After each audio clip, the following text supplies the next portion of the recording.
নমস্কার বন্ধুরা, Monica's food খাজানাতে সবাইকে স্বাগত। আজ তৈরি করব পনির কাটলেট। খুব সহজেই বাড়িতে কিভাবে কাটলেট তৈরি করা যায় সেটাই আমি আজ আপনাদের সঙ্গে শেয়ার করব। নতুন বন্ধুদের স্বাগত জানাই আর পুরনো বন্ধুদের পাশে থাকার জন্য অসংখ্য ধন্যবাদ জানিয়ে শুরু করছি আজকের রেসিপি। প্রথমেই গ্যাসের চুলায় একটা কড়াই বসিয়ে 2 চামচ সাদা তেল গরম করে নিয়েছি। এতে দিয়ে দিলাম ছোট চামচের 1 চামচ গ্রেট করে রাখা আদা ও 1 চামচ কাঁচা লঙ্কা কুচি। সামান্য নেড়ে নিয়ে এতে দিয়ে দিলাম 1 কাপ পরিমাণ গাজর কুচি ও 1 কাপ পরিমাণ ক্যাপসিকাম কুচি। আপনারা আপনাদের পছন্দ মতো সবজি ব্যবহার করতে পারেন। এখন গ্যাসের ফ্লেম হাই করে সবজিগুলো 2 মিনিট রান্না করে নেব। আমার চ্যানেলে নতুন বন্ধু হয়ে থাকলে চ্যানেলটি সাবস্ক্রাইব করে পাশে থাকা বেল আইকনটি প্রেস করুন আর নোটিফিকেশন অল করুন পরবর্তী ভিডিওর আপডেট পেতে। আর যারা ফেসবুক থেকে ভিডিওটি দেখছেন তারা ভিডিওটিতে একটা লাইক দিয়ে পেজটি ফলো করুন। এবারে কাটলেটের মেইন ইনগ্রিডিয়েন্ট পনির নিয়েছি 200 গ্রাম ও 2টো মিডিয়াম সাইজের আলু সেদ্ধ করে নিয়েছি। একটা গ্রেটারের সাহায্যে পনির গ্রেট করে নেব।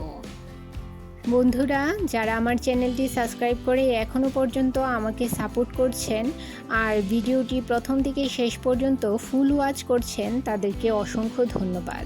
আর যারা নতুন বন্ধু অবশ্যই 24 ঘন্টা অপেক্ষা করবেন। 24 ঘন্টা পর আমি আসবো আপনার চ্যানেলটি ভিজিট করে আপনার পরিবারের সদস্য হওয়ার জন্য।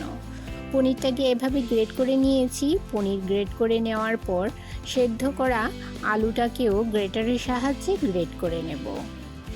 বন্ধুদের কাছে অনুরোধ রইল ভিডিওটি স্কিপ না করে প্রথম থেকে শেষ পর্যন্ত ফুল ওয়াচ করুন। আলু ও পনির গ্রেট করে নিয়েছি। এবারে এতে দিয়ে দেব ভেজে রাখা সবজি আর দিয়ে দেব স্বাদ মতো নুন, 1 চামচ চিলি ফ্লেক্স ও 1/2 চামচ গোলমরিচ গুঁড়ো। সমস্ত কিছু হাত দিয়ে ভালো করে মেখে নেব। রেসিপিটি কেমন লাগলো কমেন্ট করে জানাবেন আর ভালো লাগলে অবশ্যই একটা লাইক করবেন। আপনার একটা লাইক পৌঁছে দিতে পারে আমার রেসিপি আরও বহু মানুষের কাছে। কাটলেটের মিশ্রণ তৈরি হয়ে গেছে। এবারে একটা ব্যাটার তৈরি করে নেব। একটা পাত্রে নিয়ে নিলাম 2 টেবিল চামচ পরিমাণ ময়দা ও 2 টেবিল চামচ পরিমাণ কর্নফ্লাওয়ার আর এতে দিয়ে দিলাম সামান্য নুন ও সামান্য পরিমাণ গোলমরিচ গুঁড়ো। ভালো করে মিশিয়ে নিয়ে অল্প অল্প জল দিয়ে এর একটা পাতলা ব্যাটার তৈরি করে নেব।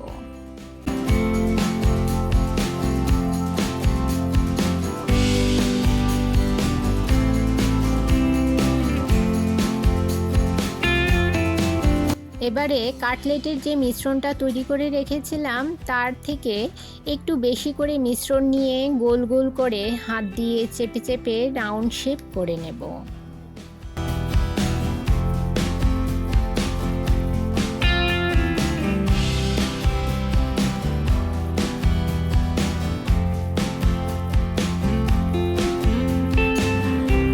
সমস্ত কাটলেটগুলো এভাবেই তৈরি করে নেব।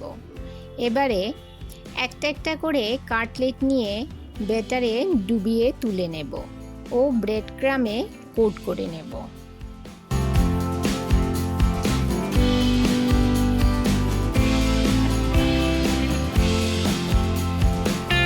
গ্যাসের চুলায় কড়াই বসিয়ে কাটলেট ভাজার জন্য তেল গরম করে নিয়েছি। এবারে গ্যাসের ফ্লেম লো টু মিডিয়ামে রেখে সমস্ত কাটলেটগুলো ভেজে নেব। আমি এই কাটলেটটা সম্পূর্ণ নিরামিষভাবে তৈরি করেছি। আপনারা চাইলে পেঁয়াজ রসুন দিয়েও এই কাটলেটটা তৈরি করতে পারেন। সমস্ত কাটলেট ভেজে নেওয়া হয়ে গেছে। এভাবে কাটলেট তৈরি করলে উপর থেকে ক্রিপসি ও ভেতর থেকে সফট হয়, খেতেও অসাধারণ লাগে। আজ এই পর্যন্তই। আবার দেখা হবে আরেকটি নতুন ভিডিওতে নতুন রেসিপির সাথে। সবাই ভালো থাকবেন, সুস্থ থাকবেন।